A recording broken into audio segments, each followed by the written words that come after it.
అలాగే warden sir గారికి,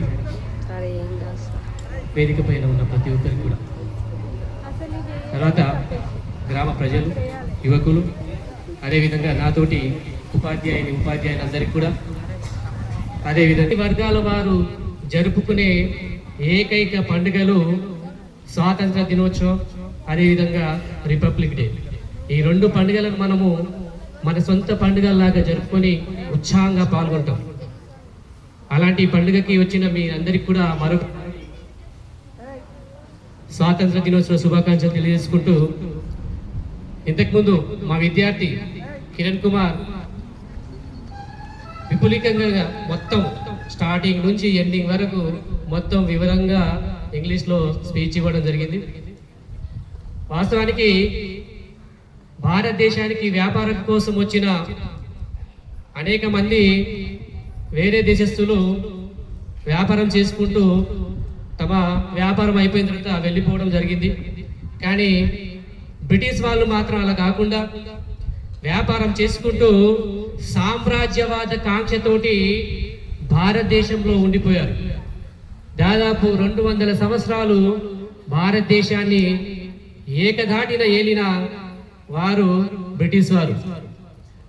వ్యాపారం కోసం వచ్చి వ్యాపారం చేసుకుంటూ భారతదేశంలో ఉన్న వనరులన్నీ కూడా దోచుకొని భారతదేశంలోని ప్రజలందరినీ కూడా ఎన్నో రకాల కష్టాలు, ఇబ్బందులు, వెట్టి చాకిరి చేయించి అణగదొక్కి వారి ఆధిపత్యాన్ని కొనసాగించారు.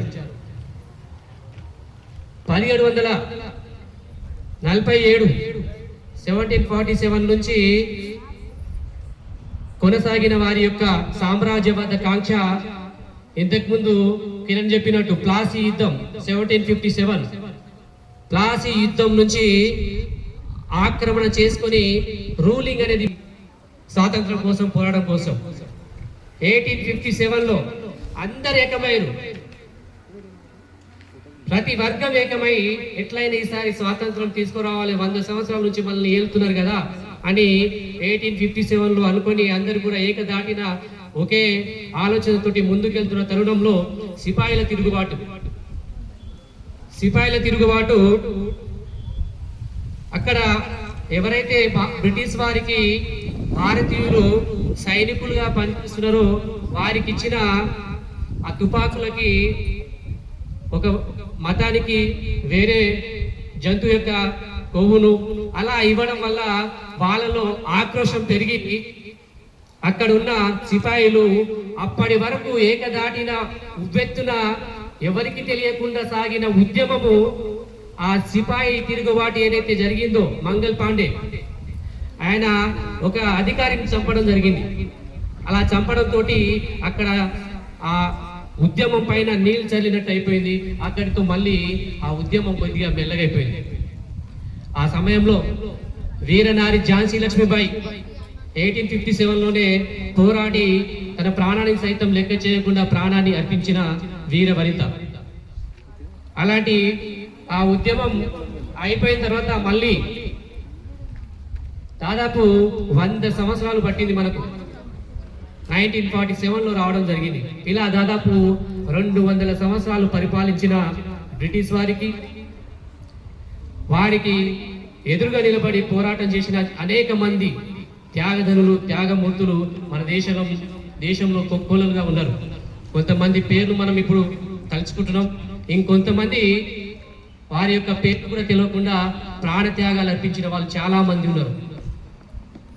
భారతదేశంలో స్వాతంత్రం రావడం కోసం కేవలం గాంధేయవాదంతో నడిచిన వాళ్ళతో మాత్రమే సాధ్యం కాలేదు.